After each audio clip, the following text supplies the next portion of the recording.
kaum Quraisy meruntuhkan Ka'bah dan memperbaharui bangunannya. Hal ini tidak terlepas dari sailun jarifun, banjir yang menghanyutkan.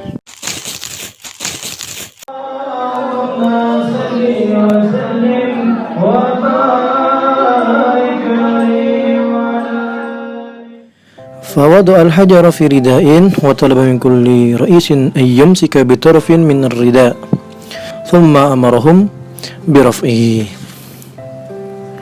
Maka Nabi SAW meletakkan batu itu di suatu kain rida dan meminta dari tiap ketua kaum Quraisy untuk masing-masing memegang ujung selendang itu.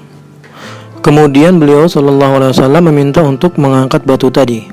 Falamma wasulu bihi ila mawdi'ihi akhadahu ar-rasulu biyadihi wa wada'ahu biyadihi syarifah. Ketika mereka sampai pada batu yang dimaksud, beliau mengambil batu itu dengan tangannya sendiri dan meletakkan di tempatnya pun dengan tangan mulianya.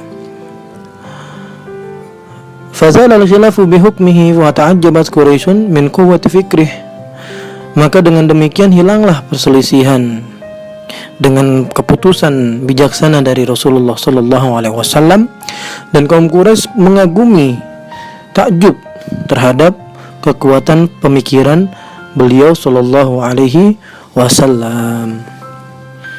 Jadi setelah pemikiran atau keputusan yang diambil oleh Rasulullah SAW, selesai semua permasalahan, selesai semua perselisihan, selesai semua percecokan antara kaum Quraisy.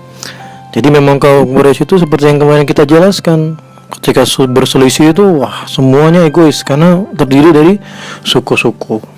Beruntung kita warga negara Indonesia yang sudah dinaungi oleh Pancasila, Bhinneka Tunggal Ika, dan Undang-Undang Dasar 1945, karena kita juga terdiri dari banyak suku namun bisa bersatu dalam meraih kemerdekaan melalui perbedaan-perbedaan yang kita persatukan. Wa hakadha intabat hadhihi al-mushkilah allati katsiran ma yakunu amsaluha sababan fi intishari hurubin hailatin. Jadi memang menariknya seperti itu. Ada permasalahan-permasalahan yang banyak terjadi, sering terjadi, seperti yang contoh yang kemarin itu, masalah membangun Ka'bah, meletakkan Hajar Aswad. Itu hal-hal kejadian seperti itu bisa memicu terjadinya peperangan yang sangat mengerikan bainal Arab, di antara orang Arab zaman jahiliyah itu. Sangat besar potensinya. Sampai disebutkan laula an yamunallahu alaihim bi'aqilin misli Abi Umayyah wa yurshiduhum ilal khair wa hakimi misli Rasulullah SAW.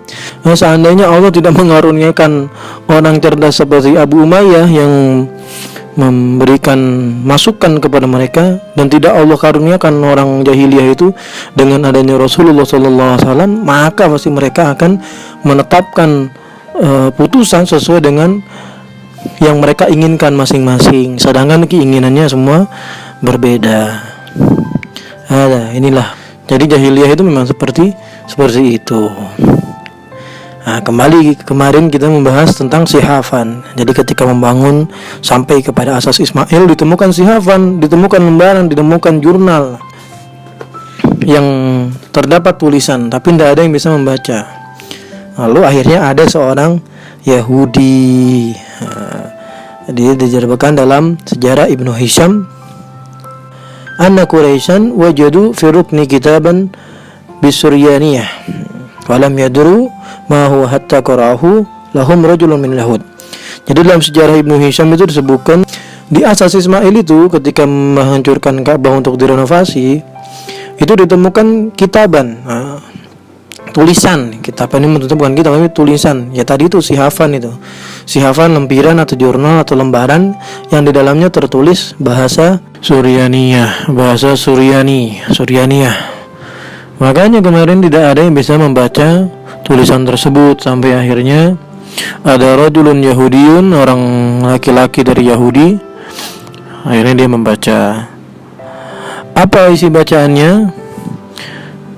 Bacaannya seperti ini.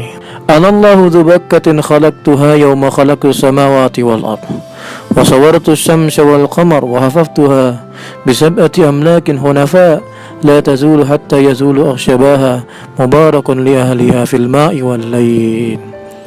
Aku adalah Allah yang menciptakan Mekah